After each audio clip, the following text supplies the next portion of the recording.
So guys, so tayo po ay magdidikit na naman po ng ating box. So marami po tayong ginawa ngayon. So magdidikit po tayo ulit ng ating box. So ito po yung ating ginawa guys. So ito po yung ating nagawang box. Yan po. So medyo marami-rami ngayon yan. So need natin tapusin ngayon bago po ang uwian. So umaga pa naman, o 4 PM pa lang na hapon po. So 6 pa naman yung uwi natin. So kailangan natin tapusin ito guys. So tara na at tapusin natin yung ating dinidikit guys.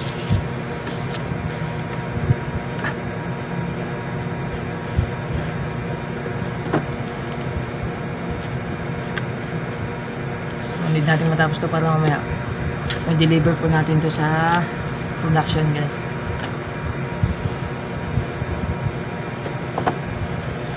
Hindi mo natin kailangang bilisan kasi mabilis na magdikit guys. So ayan po, meron siyang nakikita nyo. Ayan. So ito po yung ating pangdikit, yung gum, yung glue na ginagamit natin sa box. Magdikit po tayo ulit.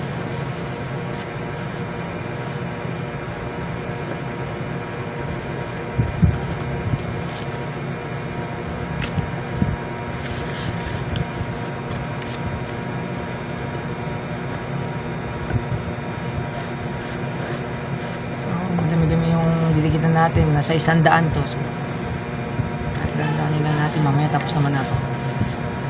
So medyo madikit lang sa kamay pag napupunta yung glue sa kamay natin. So para po ito yung pandikit natin. Ayan po siya guys. So ayun, nakita nyo yung may white. Ayan, yun po yung pandikit namin yung glue. So, para pagdikitin natin para maging box ulit, mabuo siya ulit maging box.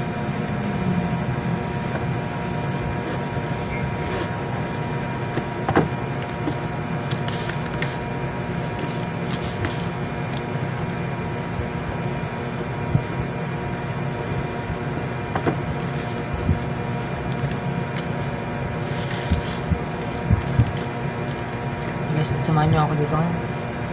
So kanina po is inati ko na po ito na manual cut ko na po siya. So after cutting po ng box, i-assemble naman natin siya para maging box siya ulit, no? Parang niloko lang tayo, no? Pero hindi naman, kasi po ito po yung nagawa ko, wala po siyang available. So ginagawan po natin siya ng ikakat po natin ng manual, and then didikit po natin siya ulit. Ayan, mali po ito yung nagawa natin. So asset na natin kasi pwedeng medyo mapununin dito. So pag medyo marami na, bababa ko na.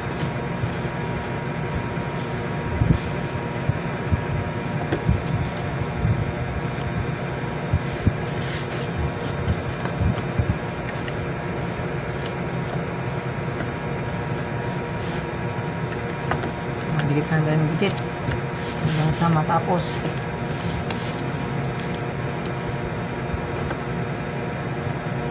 So ito po yung everyday na ginagawa natin sa ating work.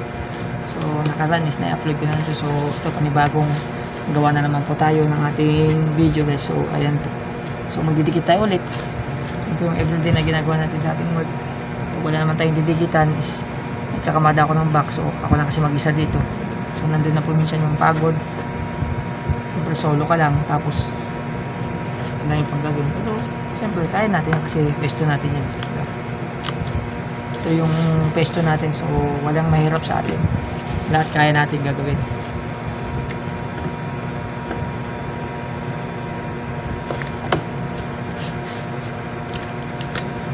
Ito nyo naman guys, ayan po. So pagdikitin lang natin sa dalawang side.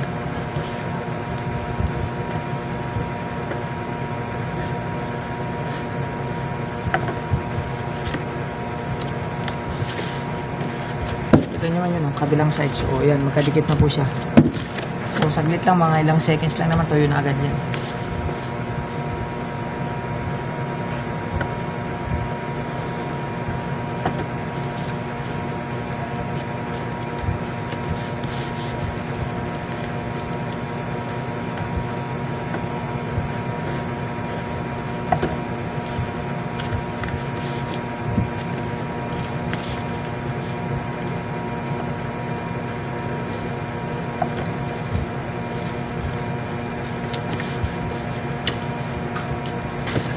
May karton ka dyan na malapad. Parang mga ganito. Katatapon ko lang. Wala pang dumating eh. Ha? Wala pang dumating. Wala pa? Oo. Natapon ko lang kasi pag nakakamada na ako. Nangingiyon ako eh, sasapin lang ko kay Gaan eh.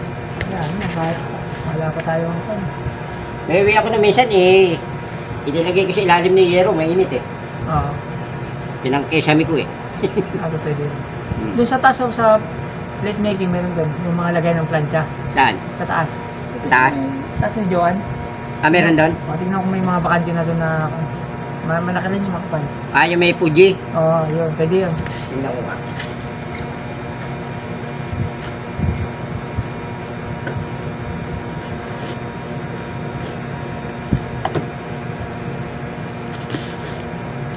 Yes, may dumating na bisita. So, tuloy natin yung paggawa ng box guys.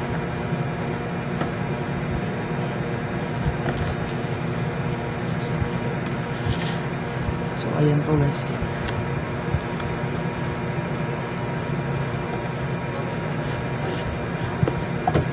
Dikit lang po natin ng dikit. So, ayun, pili na kita. Ito yung makita nyo guys. So nakakalas siya. Kanina na smooth siya. So wala kasing eksaktong size. So binawasan natin. So ganyan siya. Then pag nilagyan natin siya ng pandikit, yun, mabubuo na siya. Mula ipo-form natin ulit siya sa box.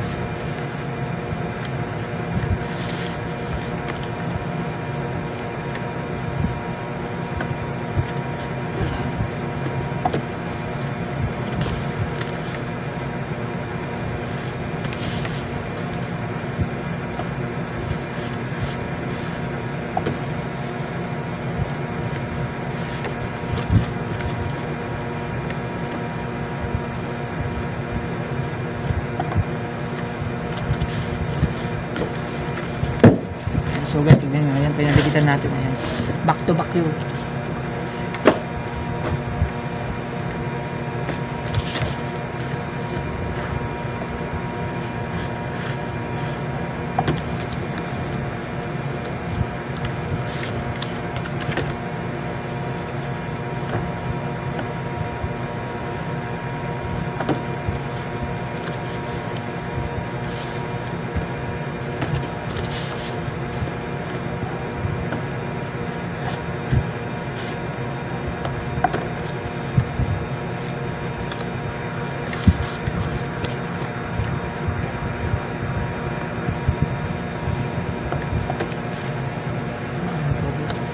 So tuloy-tuloy natin pagdikit para bago po mag-6 matapos na po natin itong 100 pieces.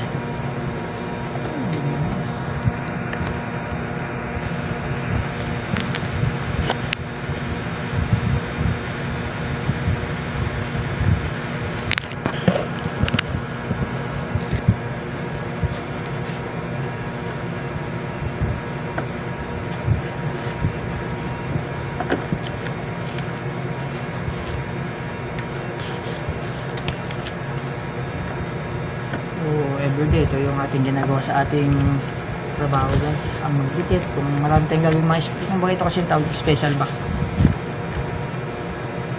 po ang tawag dito sa amin. Sila po yung ating ina-assemble, pinakat natin, and then after cut, assemble po natin.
isa.